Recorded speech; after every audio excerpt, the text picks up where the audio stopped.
If you've clicked on the video, there's a good chance that you're in the marketplace for a beginner piano and you're looking for some guidance. And so I know that there's a ton of popular options out there. People are going to be taking a look at the Yamaha P45 or the P125. They're going to be taking a look at the Roland FP10, maybe the FP30, Kawai's ES10, maybe the KDP 110 is on that list.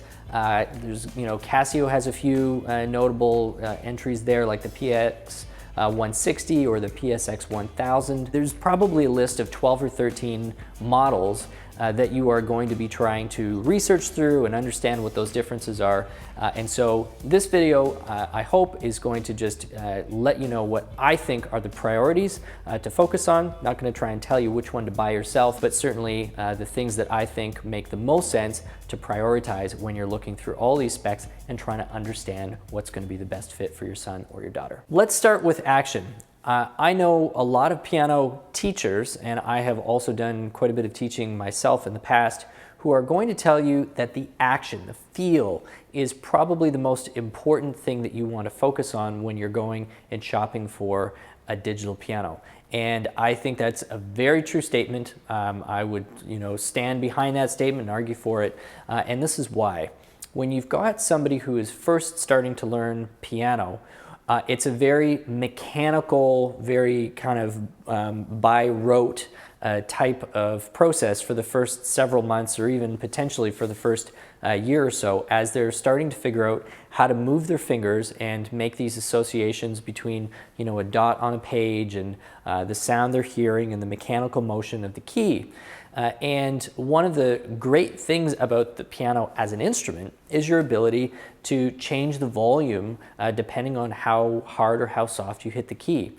And a key with the right resistance, the key with the right sensitivity, is going to give a young learner more feedback in terms of what they're doing with their fingers than one where there's either very little resistance or the touch sensitivity is extremely basic.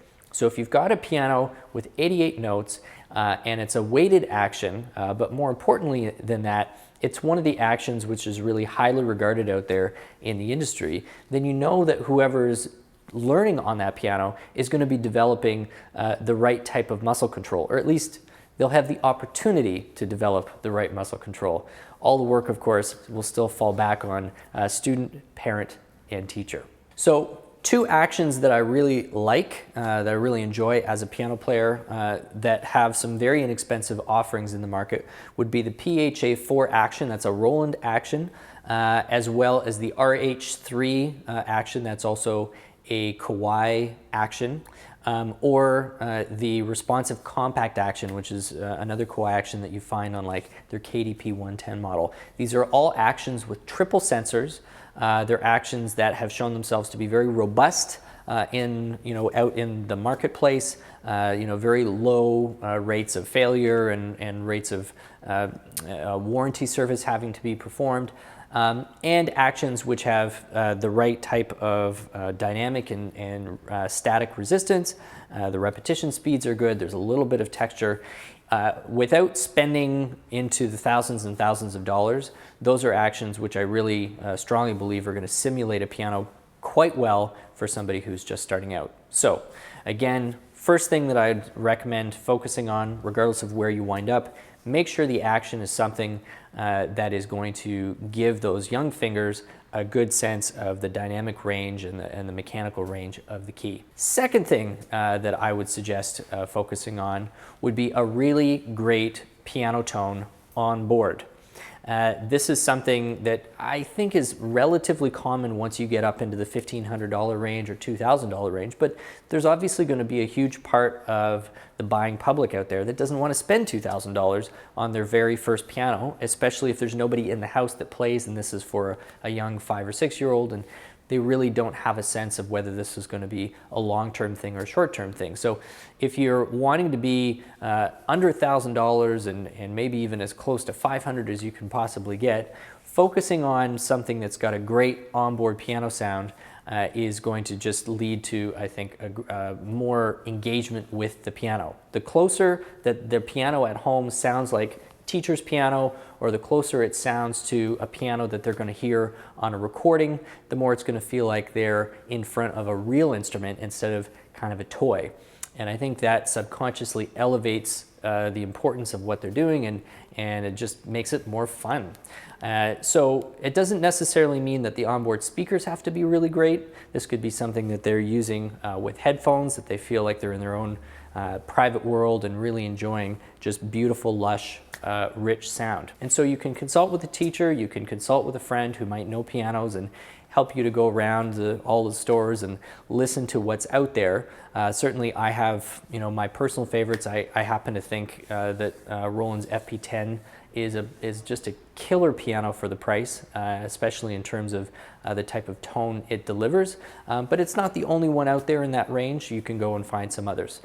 So that's my tip number 2. And then the third thing that I would say is do not get necessarily distracted by how many other onboard features an instrument might necessarily have. So by that I mean the number of sounds or the number of accompaniment options on the instrument. These are things which can easily be simulated with external devices. You can connect an iPad or a phone or a computer to a keyboard and it can give you all of those onboard things. But it isn't necessarily creating a better musical experience. And in some cases, you'll have teachers that might actually argue that all of those onboard features create more distraction than engagement. That's more of a philosophical, educational difference, and I'm not going to wade into that argument. I just know that that perspective is out there, and I have heard it come from some teachers and some parents before. So again, to be clear, it's not that I don't think that accompaniment features or tons of different sounds could be fun, but electing to go with an instrument that has those things on board at the sacrifice of either good action or good piano tone, to me doesn't make sense, because you can replicate 300 or 400 sounds or replicate accompaniment features so easily with an external device. Whereas if you want to be able to just sit down and enjoy a basic piano tone without hooking everything up and have it be the right weight, to me, those are the things you want to make sure that you can achieve. And in the year 2020, you can get great action and great piano sound if you do your shopping and research well, certainly well under the $1,000 mark for people who want to kind of just step conservatively into the world of pianos without overspending. It's certainly very, very possible to do that. So anyway, I hope these thoughts have been helpful. I wish you the best of luck with your shopping. Please do leave us a comment, ask questions. We'll do our best to help and answer. Thank you so much for, again, the support of the channel. If you haven't had a chance to subscribe, hit the subscribe button. It'll help you stay up to date with all the new videos that we are constantly making. So this has been tips on how to pick a great beginner digital piano. Hope you've enjoyed it. We'll see you back again for more videos down the road. Thanks so much and have yourself a great day.